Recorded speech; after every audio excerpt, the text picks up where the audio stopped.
Subscribe to my channel for more videos and press the bell icon for latest updates. बिस्मिल्लाहिर्रहमानिर्रहीम। Dear student, आज का जो हमारा topic है वो है रिफ्लेक्स एक्शन। बेसिकली एक बहुत शॉर्ट क्वेश्चन इसमें से आ जाता है कि what is reflex action and what is reflex arc, या उसकी कोई एग्जांपल मेंशन करें। तो जिस वक्त हम बात करते हैं रिफ्लेक्सेस की, तो रिफ्लेक्स ऑटोमेटिक रिस्पांस को कहा जाता है।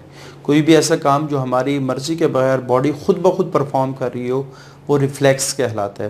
बेसिकली जैसे हमारी आंखों की जो मूवमेंट है वो ऑटोमेटिकली हो रही है, तो ये रिफ्लेक्स मूवमेंट ऑफ आइज़ है। तो इसको हम कहते हैं ये रिफ्लेक्स एक्शन। किसको कहा जाता है कि कोई भी इनवॉलेंट्री एक्शंस, इनवॉलेंट्री से क्या मुराद है, ऐसा एक्शन जो हमारी मर्ज़ी के बगैर हो वो इनवॉलेंट्री एक्शन कहलाता है। और इस रिफ्लेक्स एक्शन ने जब होना होता है, यानी स्टिमुलाई आती है, उसको रिस्पॉन्ड रिफ्लेक्सली किया जाता है, तो उस पूरे आप कह सकते हैं फंक्शन को परफॉर्म करने के लिए जहाँ जहाँ से नर्व इम्पल्स गुजरी है तो वो रिफ्लेक्स आर कहलाता है। यानी आप कह सकते हैं रिफ्लेक्स एक्शन के दौरान जो नर्व इम्पल्स का पाथवे है वो रिफ्लेक्स आर कहलाता है।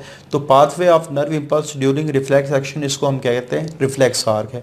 और पाथवे वही है जो एक नॉर्मल रूट होता है, जैसे रिसेप्टर से sensory neuron, associative neuron, motor neuron और इफेक्टर, उसके बाद रिस्पॉन्स जनरेट होता है। उसके बाद बेस्ट एग्जांपल है पेन विदड्रॉल रिफ्लेक्स। पहले इसके नाम को समझें, पेन विदड्रॉल रिफ्लेक्स, कि जब भी आपका बॉडी पार्ट किसी तकलीफ दे चीज़ से टकराता है और आपको दर्द होता है तो ऑटोमेटिकली हाथ पीछे आ जाता है, बगैर सोचे समझे ऑटोमेटिकली पीछे आ जाता है। यानी आपका खुदा ना खास्ता कोई नुकसानदेह चीज़ से टकराया, हाथ पीछे आए, फिर हम देखते हैं कि हुआ क्या है।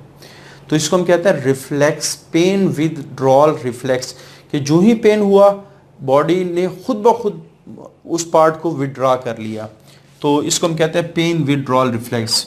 और उसके बाद कितने इसके कंपोनेंट है, 4। ये थोड़ा सा समझने वाली, यूजुअली हम डिस्कस करते हैं कोई भी रिफ्लेक्स आर को उसके 5 कंपोनेंट होते हैं, receptor, sensory neuron, associative neuron, motor neuron और आप कह सकते हैं इफेक्टर। लेकिन पेन विड्रॉल रिफ्लेक्स के केस में 4 कंपोनेंट क्यों काम करते हैं। बेसिकली जब हम, आपको याद हो, हमने नोसिसेप्टर की बात की थी। नोसिसेप्टर वो जो पेन के रिसेप्टर हैं, तो हमने कहा था कि जो सेंसरी न्यूरॉन का एंड होता है, यानी नर्व एंडिंग होती है, वही पेन का रिसेप्टर होता है। यानी आप ये कह सकते हैं कि सेंसरी न्यूरॉन के केस में जो न्यूरॉन का, सेंसरी न्यूरॉन का एंड है, वही किसका काम कर रहा होता है, रिसेप्टर का। यानी 2 कंपोनेंट एक ही कंपोनेंट में मर्ज हो जाते हैं। सेंसरी न्यूरॉन मैसेज को, स्टिमुलस का मैसेज एसोसिएटिव न्यूरॉन यानी आप कह सकते हैं सीएनएस की तरफ भी लेके आ रहा है, और दूसरा फंक्शन इसका स्टिमुलस की रिसेप्शन का भी है कि ये स्टिमुलाई को रिसीव भी कर रहा है। तो इस वजह से यहाँ अगर ये डुअल फंक्शन परफॉर्म कर रहा है तो बाकी कितने कंपोनेंट रह जाएंगे, ये 4 कंपोनेंट रह जाएंगे। तो सबसे पहला काम क्या है कि जो ही हमारे पास बॉडी का पार्ट किसी ऐसी चीज़ से टकराता है जो नुकसानदेह है, तो फ़ौरन ही हमारे sensory neuron message spinal cord को भेजना शुरू करते हैं, क्योंकि रिफ्लेक्स एक्शन का जो फंक्शन है वो ब्रेन परफॉर्म नहीं करता, वो स्पाइनल कॉर्ड परफॉर्म करता है।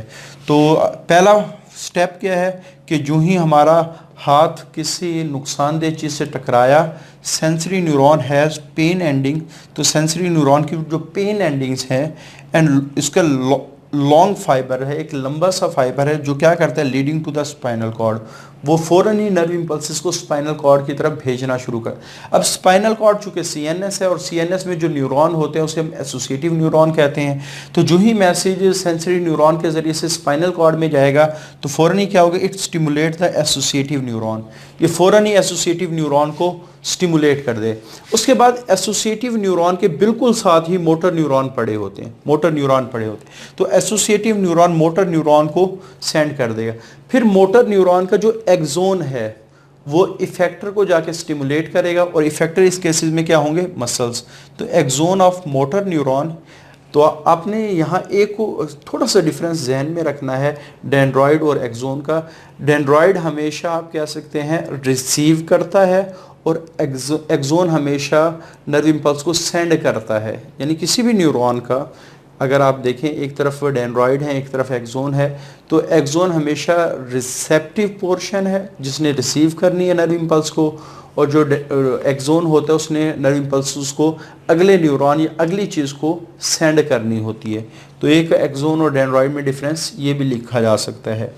तो axon of motor neuron provide nerve impulses to the muscles, ये मसल्स को नर्व इम्पल्स, और मसल्स क्या करेंगे, विदड्रॉ द बॉडी पार्ट, वो बॉडी पार्ट को खींच लेंगे। तो पहले सेंसरी न्यूरॉन आया, उसके बाद सेंसरी न्यूरॉन के ज़रिए से मैसेज स्पाइनल कॉर्ड में गया, वहाँ एसोसिएटिव न्यूरॉन है, एसोसिएटिव न्यूरॉन ने मोटर न्यूरॉन को, और मोटर न्यूरॉन को एक्सोन मसल के पास गया, और मसल ने क्या कर लिया, विदड्रॉ कर लिया। तो इस तरह हमारे पास जब भी कोई नुकसानदेह चीज़ से हाथ टकराता है या कोई बॉडी पार्ट टकराते, वो फ़ौरन ही पीछे हो जाते। लेकिन एक चीज़ आपने और ऑब्जर्व की होगी कि अगर सपोज मेरा हाथ किसी नुकसानदेह चीज़ से टकराया, फ़ौरन पीछे हो जाते, लेकिन फिर हम बाद में ज़रूर उस चीज़ को देखते हैं कि हाथ किस चीज़ से टकराया है। ये क्यों होता है? बेसिकली जब हम बात करते हैं जो सेंसरी न्यूरॉन है, एक तो इसने क्या किया, associative neuron of spinal cord को मैसेज दिया। दूसरा काम ये क्या करते हैं, sensory neuron also make synapse. Synapse हमने कहा कि दो न्यूरॉन के दरमियान जो कॉन्टैक्ट पॉइंट है वो साइनेप्स कहलाते हैं। तो सेंसरी न्यूरॉन एक ऐसे एसोसिएटिव न्यूरॉन को भी मैसेज देता है जिसने ब्रेन की तरफ मैसेज लेके जाना, और ब्रेन को फिर पता चल जाएगा कि वो टकराने वाली चीज़ क्या है, उसकी तरफ वो बॉडी को माइल करता है, यानी हमारी तवज्जो उसकी तरफ राग़िब करता है, भाई चीज़ को भी देखो भाई किस चीज़ से बॉडी का पार्ट टकराया है। यानी आप कह सकते हैं जो सेंसरी न्यूरॉन है उससे मैसेज दो डायरेक्शन में निकला, स्पाइनल कॉर्ड में आया, associative neuron, motor neuron, muscles, और आप कह सकते हैं रिस्पॉन्स जनरेट हो गया, रिफ्लेक्स एक्शन हो गया। दूसरी तरफ सेंसरी न्यूरॉन, एसोसिएटिव न्यूरॉन, वो एसोसिएटिव न्यूरॉन जिसने मैसेज ब्रेन को लेके जाना है, ब्रेन जो है वो फिर इन्फॉर्म करेगा व्हाट वाज द डेंजर, कि डेंजर क्या था, और बॉडी की जो तवज्जो है उस तरफ मुतवज्जे करेगा। तो सेंसरी न्यूरॉन एक ऐसे एसोसिएटिव न्यूरॉन के साथ भी कॉन्टैक्ट पॉइंट बनाता है, साइनेप्स कॉन्टैक्ट पॉइंट को कहा जाता है, जिसकी इन्वॉल्वमेंट रिफ्लेक्स एक्शन में नहीं है, बल्कि इसका काम क्या है, ये नर्व इम्पल्सेस को, एनआई नर्व इम्पल्सेस को टू द ब्रेन की तरफ लेके जाएगा, इन्फॉर्मिंग द डेंजर। फिर ब्रेन को ये इन्फॉर्म करेगा भाई हाथ किसी ख़तरनाक चीज़ से टकराया है, तो ब्रेन क्या करेगा, फिर पूरी बॉडी को मुतवज्जे करेगा उस ख़तरनाक चीज़ की तरफ कि बॉडी देखे कि वो चीज़ क्या है।